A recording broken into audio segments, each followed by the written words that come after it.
this. Yeah, I'll be excited to see what both trainers opt to do here. I think it's a little bit difficult just to anticipate just because they probably don't have choreographed lines. So I know they had time to prep with their friends. I'm sure they've got pretty good plans coming into this one. But for now, we see some familiar friends on both sides of the field with Rotom once again trying to lock up its tournament MVP honors. And Frostlass on their side of the field, who would be another contender for that award if we actually awarded it. Yeah, absolutely. If either of these Pokemon, whichever one of these Pokemons makes it to the final, would definitely be one of the contenders for that MVP award. But this is the classic lead we've seen a few times now from Wolfe, just having the Sneasler and the Rotom to give him a bunch of different options of, do I want to go for the Light Screen? Do I want to go for Will-O-Wisp? Do I just want to go for damage? And the Rotom is actually threatening quite a lot here. Yeah, Rotom's in a very good spot here. Light Screen against the Frostlass would be very effective. Of course, the Fake Out and a Hydro Pump would pick up a knockout of that Arcanine, should the Hydro Pump hit even through the Focus Sash. So some options for both sides. The Arcanine feeling a little bit threatened, but the Frostlass not so much, right? It has to worry about Light Screen reducing its damage eventually, but this turn it's relatively free to do what it wants. Yeah, and what it wants to do right now is Mega Evolve and set the Snow. There's the Fake Out coming out from Sneasler, breaking the Focus Sash onto Arcanine and preventing it from moving this turn. The first Blizzard comes out from Frostlass, connects onto Sneasler and Rotom. Sneasler takes about half its health in damage from there, and there is the flinch on Arcanine.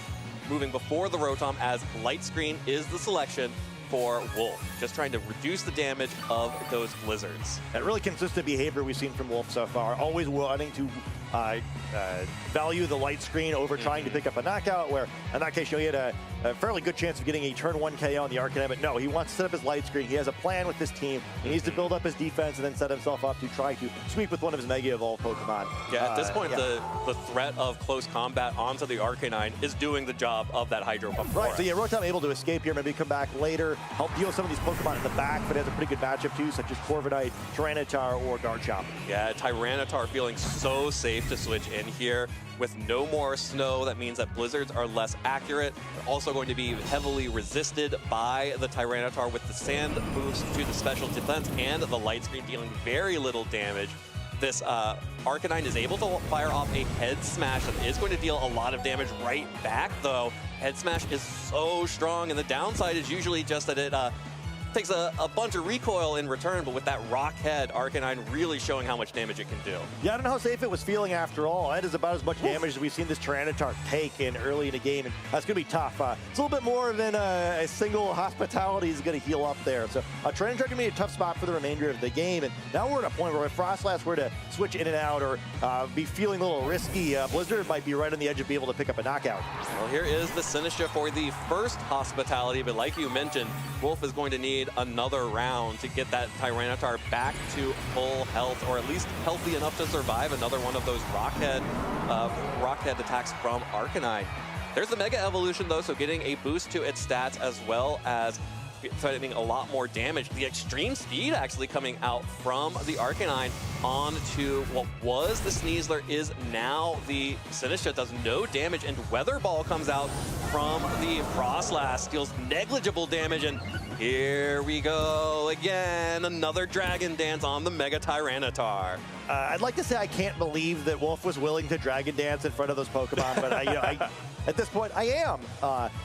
Very bold play by Wolfe where he was getting me pinned there, and I think a Head Smash into that slot likely would have sent us right into game 2. Instead, calls that no, there's no way you think I'm going to leave this Tyranitar open, despite the low HP, at least healing up enough that that Weather Ball wasn't able to knock it out, though I think it would have survived anyway. But no longer at extreme speed range, which I think would have been a real threat without the Hospitality, and suddenly threatening a quick Rock Slide that could have knocked out both of these Pokemon. So the Hydreigon going to enter battle, though I don't know if it would be especially excited about taking one of those attacks either. Yeah, Hydreigon, another Pokemon that is the Steelix kind of forces Michael to bring, because if you don't bring that Pokemon, then you might just end up walled by Steelix, but it does not have a great matchup into this particular setup here. Those Rock Slides are hurting. That is over 100 damage to that Hydreigon. It is within range of another Rock Slide, and now Sneasler's on the field. That is Choice Scarf Hydreigon. Fake Out is so free there, and now that would be an easy double KO should the Rock Slides connect. Yeah, we saw previously the attempt at going to the extreme seed of a Sneasler, and maybe that's an option, but that's probably a trade that Wolfe is willing to take at this point. Scoring 2 quick knockouts maybe However, maybe the prioritization to Sneasler on Michael's end indicates he has a Pokemon in the back that don't want to deal with Sneasler. So Wolfe playing a little bit safer, getting the Sinistcha in to heal up the Tyranitar. Feeling like, hey, I'm not going to get knocked out by this Hydreigon anyway. And yeah, Sinistcha does catch that extreme speed a second time. He can't keep getting away with it. The extreme speed into Sinistcha again, the earth power into Tyranitar, the light screen and the sand boost doing so much for the Tyranitar as it's a clean double KO after one Dragon Dance. And again, it's just great play by Wolfe, right? Why sacrifice your Sneasler there if you can switch in and wind up in a position where your Tyranitar is basically the same amount of HP it would have had anyway. Yeah, absolutely. The light screen now finally wears off, but with Hydreigon out of the field, it's just going to be the Frostlass that's threatening special type damage. And that is going to threaten the Sinistcha very severely. And the Tyranitar is now pretty low, but you're feeling pretty good if you're Wolfe, because you still got those. Yeah, I mean, Wolfe is real close to checkmate there, right? Where, a knockoff into the Frostlass slot, you just have to find a way to safely get the Sneasler in to threaten a close combat into the Tyranitar slot, and the game could be locked up. Yeah, the targeting on the Sneasler previously, really telegraphing that Tyranitar in the back like you called out. Setting the sand again, which means that Frostlass still does not have access to fully accurate Blizzard. So if it does get an opportunity to attack, it's not dealing a lot with Weather Ball, we already saw. It may be able to hit a Blizzard, but it's going to need to hit those Blizzards or get a big Shadow Ball off into that Sinistcha. Light screen is at least expired, but at this point I think Wolfe would love it if Sinistcha were to get picked off here to give him the free switch, and Frostlass maybe trying not to provide that opportunity. Yeah, Frostlass protecting this turn, Tyranitar protecting this turn, Sinistcha protecting. Wolfe will never let the Sinistcha go. It's too important to his strategy. We need the Sinistcha. Crucially, though, you did get to see the order of speeds from those protects. Tyranitar protecting first, Frostlass protecting second.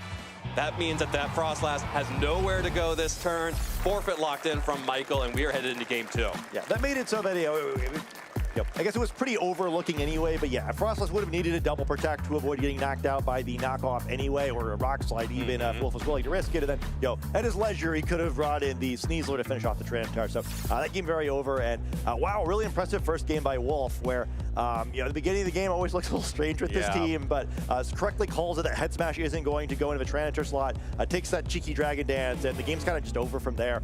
Really aggressive read by Wolfe, where that switch into the Tyranitar, like, oh man, like, Wolfe, what are you doing? But hey, he's showing how he got here. Makes a great read to dig himself right back out of the hole he put himself in. Yeah, despite having a Steelix, which is an extremely defensive Pokemon, this is one of the most aggressive Wolfe teams I've seen in a while, and he is playing it so aggressively as well. Like you mentioned, that Tyranitar has been sneaking these Dragon Dances over and over again, and it really just takes one for the game to completely flip on its head. Speaking of Steelix, by the way, did Wolfe kind of just trick us all yesterday? Like, did he deliberately have this Steelix, really like a highly Steelix-oriented strategy, knowing that everybody was going to watch him at the end of Swift? So then, like, well, we keep having these team previews where I'm sure everyone is really afraid of the specter of the Steelix that we haven't seen in almost 24 hours. Yeah, you get all the whispers around the venue of, oh, there's a Steelix. I think Wolfe's running Steelix. He's going to get the title? He's got the Steelix admirer. He's admiring in his Pokeball. Yeah, not even a professor yet. That should be the giveaway. Not enough wins on that Steelix just yet.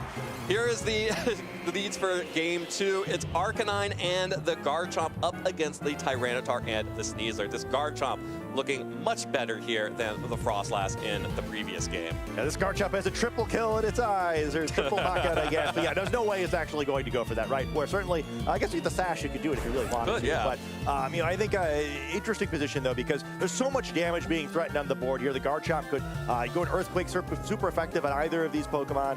We saw how much damage the Head Smash did last game. So Sneasler going to do a very defensive fake out there, understanding he does not want to deal with this Garchomp, even though with Arcanine not protecting, it would have been an Earthquake anyway. There's the Head Smash into Arcanine. Tyranitar going down to about 1/3 of its health, but that is not enough to prevent a Dragon Dance. And this is what it has been over and over and over and over again. 1 or 2 Dragon Dances and this Tyranitar just pops off. Yeah, at this point, I'm not sure the end of the world would stop Wolfe from using Dragon Dance, where it's going to happen no matter what. Look, the question is if you can stop Tyranitar after it's done the dance. Sometimes the rhythm's going to get you, man. You got to watch out. This Tyranitar loves to move, and it's moving quickly now. It should be the quickest Pokemon on the field other than perhaps Wolfe's own Sneasler. So great pin here by both these Pokemon, but he's going to protect. Sneasler maybe trying to get some damage off here before an inevitable Sinistcha switch in to heal up this Tyranitar once again. Really important close combat onto the Arcanine to bring it down to that Focus Sash. The head smash coming out from Arcanine has been so powerful into that Tyranitar. Another one would pick up the KO. That does mean that the Sneasler is able to get its White Herb activated, and if it is able to survive this turn, it will be the fastest thing on the field. There's a head smash into Tyranitar. Here comes the Dragon Claw onto Sneasler. Not going for the Earthquake because of the Arcanine next to it. That just means that Sneasler gets away with it. A full 169 damage into that Arcanine. Yeah, so interesting play though. Tyranitar burning to protect, so now there's the opportunity where even if Sinistcha's coming in, an Earthquake would actually hit it. Again, it would require either a switch on the Arcanine or a sacrifice, or we've seen so many attempts to go for this extreme speed of a slot. Does he do something different this time, or is this a third catch? Sinistcha out on the field, going to heal up the Tyranitar. Still has not Mega Evolved. That is just still a base form Tyranitar. A little bit of extra damage from the extreme speed coming out from the Arcanine, and the knockoff not quite enough to pick up the KO onto Garchomp. Brings it down so low, however. Here comes the Earthquake, will pick up the KO onto the Arcanine, onto the Tyranitar, and deal a little bit to the Sinistcha. Just a double KO, not a triple, but came pretty close. And it was his own Pokemon, it was one of the two, right? So that was the one I was thinking he would want to try and pick up. Big knockout to get the Tyranitar there. We've seen how critical this is to Wolfe's offense, though it is interesting he didn't Mega Evolve, right? There could be two reasons why he made that choice. It could be that he wanted to hold it in order to get weather control against the Frostlass, or it could be that Steelix wasn't an illusion after all. We'll find out really soon, but this battle looking a little bit spooky if it's not the Steelix in the back, and even if it is, not going to be able to use that Sand Force ability unless the opposing Tyranitar helps out again. Okay, Corviknight coming out now from Michael. We did not see Corviknight previously. This is a great Pokemon into Wolfe's team, as it does pretty much completely wall that Steelix should it still be in the back. Now the Sneasler on the side for Wolfe, being able to threaten more fake-out pressure. Yeah, this is an excellent adjustment, the Corviknight. We could be running into a situation like we saw with his first game on stream, right, where does the rest of his stuff even matter? Unless Talonflame or Rotom is in the back, it's going to be very difficult to knock this Pokemon out. And unlike the other Corviknight we've seen, it doesn't need to build up, right? Its high end is a lot lower because it doesn't have something like Bulk Up, but it's Adamant. It can do some serious damage. Sinistcha likely already in KO range from it, and this Sneasler going to knock out this Garchomp to avoid being knocked out itself. Yep, there is a KO onto Garchomp. Wolfe has now picked off both the Arcanine and the Garchomp from Michael's team. Corviknight, though, as you mentioned, still very threatening against both of the Pokemon that Wolfe has showing right now. Brave Bird there connects onto Sneasler, so we'll pick up the KO there. And now we will be able to find out which Pokemon is the final Pokemon that both trainers have brought. It is the Trick Room from Sinistcha. I think I know. So, I think I know. Yeah, I'm going to guess it's not Talonflame. Probably not the Talonflame here. Sinistcha setting the Trick Room here, and now both players picking their final Pokemon to come out. So this is extremely interesting. You got to assume it's probably the 2 Mega Evolve Pokemon. It is the Steelix from Wolfe, the crowd favorite, making an appearance. And it's the Tyranitar, not the Frostlass. So very interesting there. Either way, there would have been a type advantage for the Steelix, but now 2 physical Pokemon facing down one of the premier physical walls of yesteryear with Steelix, yearning for the days of gold and silver, perhaps bringing them back in this tournament. We'll see a Mega Evolution pretty quickly, and without Frostlass, we will, at least for one more turn, get access to that Sand Force ability. Yeah, and that's going to be really, really important. I think we are headed to a Steelix versus Corviknight showdown pretty quickly, I think. It may come down to if this Sinistcha is going to be able to get a Matcha Gotcha burn onto that Corviknight. Otherwise, Steelix and this Tyranitar are probably going to go fight each other, and then the Corviknight's just going to pick up whatever's left. The trainer's like, I'd prefer not to be fought, actually, and get the Protect up, hoping to get a free attack from the Steelix in, or from this Corviknight in, rather. Steelix is going to attack into the Protect, so this could be a free attack for the Corviknight. We'll have to find out if it's free or not if this burns. Matcha Gotcha connects on to Corviknight, does have a high chance to burn on attack. The Corviknight gets burnt. Matcha Gotcha too hot from the Sinistcha. And now there is a clock on the Corviknight, and what was looking like a one-on-one showdown that would stall out completely is now looking more like Wolfe getting to time this out. to make it to the finals. Yeah, that's still the berry activating on the Sinistcha as well, so going to heal up enough that it can probably survive for a couple more turns here. And Machigot's going to be pretty serious on this Tyranitar. That sand expiring, and while it reduces the damage of this Steelix's damage output, will both do a lot more damage to Tyranitar and also thus heal a lot more back. So the Sinistcha might actually hang around for a little while here. Yeah, unfortunately for Michael, I just don't see a big out for him, except for potentially dodging a high horsepower and a Machigotcha coming out from this Sinistcha. Does not dodge the high horsepower, just takes the big damage there, and the Machigotcha also connecting onto Tyranitar, picks up the KO. Tyranitar goes down. Corviknight takes a little bit of damage. Yeah, that was a critical hit, but okay. But more critically, that burn previously means that this Corviknight has no way of recovering its health, which means that all Wolfe has to do is wait until the timer ticks down.